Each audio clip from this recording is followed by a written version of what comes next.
शहराचे आमदार राजमामा घोडे, आपले दोन्ही उमेदवार आदरणीय स्मिताताई, लक्षाताई, सगळ्या मान्यवरांनी आदरणीय देवेंद्रजी व मंत्री महोदयांचा सामूहिक पुष्पहाराने स्वागत करतो।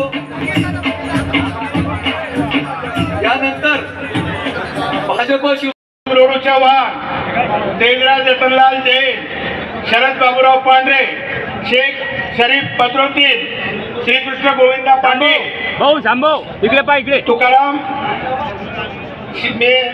आरिफ पत्रोतीन, श्रीकृष्ण गोविंदा पाटील, तुकाराम सकाराम बारी, ईश्वर थोड़ा मागे ना विषय निर्णय केला। आमचे सगळे मंत्री सोबत होते की आपल्या शेतकऱ्याला वाऱ्यावर सोडता येणार नाही आणि म्हणून भाव कमी झाले असले तर भावांतर योजना लागू करू।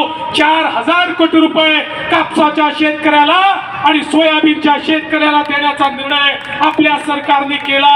आणि या ठिकाणी आचारसंहिता चालली आहे। आचारसंहिता संपल्यानंतर भावांतर योजनेचे पैसे शेतकऱ्यांच्या खात्यामध्ये जातील। कापसाचा शेतकरी आणि सोयाबीनचा शेतकरी त्याच्या पाठीशी मोदी सरकारने आपलं सरकार उभं आहे।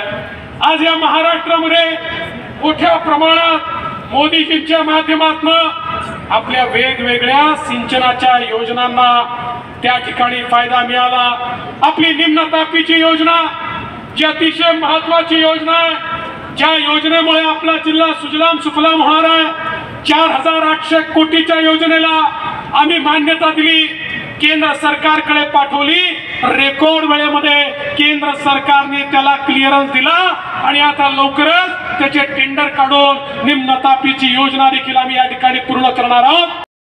दिवाळखोर होणार, पण 10 वर्षात मोदीजींनी अशी जादू केली की त्याच इंटरनॅशनल मॉनिटरी फंडाने सांगितलं जगामध्ये सगळ्यात वेगानं विकसित होणारी मजबूत अर्थव्यवस्था कुठली असेल तर ती भारताची अर्थव्यवस्था आहे। 11व्या क्रमांकावरून 5व्या क्रमांकावर आली आणि आता 3ऱ्या क्रमांकावर आपली अर्थव्यवस्था होते। मला एकाने विचारलं, भाऊ तुम्ही सांगता चांगला 3री होते पण 3री झाली तर माझा काय फायदा? म्हटलं बरोबर प्रश्न तू विचारला। अर्थव्यवस्था मोठी होते म्हणजे काय होतं? अर्थव्यवस्था विस्तारित होते म्हणजे काय होतं? अर्थव्यवस्था जेव्हा मोठी होते ती जेव्हा विस्तारित होते त्यातनं संधी तयार होतात, त्यातनं रोजगार निर्मिती होते, त्यातनं नोकऱ्या मिळतात, त्यातनं इन्फ्रास्ट्रक्चर तयार होतं, रस्ते पाणी वीज त्यातनं तयार होते, त्यातनं मोठे मोठे पुलं बनतात, त्यातनं मोठ्या प्रमाणात गरीब कल्याणाचा अजेंडा चालतो, त्याच्यातनं जनकल्याणकारी योजना तयार करता येतात। आणि अर्थव्यवस्था मोठी झाली तर मोदीजींनी सांगितलं 2029 पर्यंत देशातल्या 80 कोटी लोकांना मी मोफत राशन देईल, त्यांना राशन करता 1 पैसा त्या ठिकाणी द्यावा लागणार नाही। अर्थव्यवस्था मोठी होते तर गरीबाचं कल्याण होतं, शेतकऱ्याचं कल्याण होतं, शेतमजुराचं कल्याण होतं।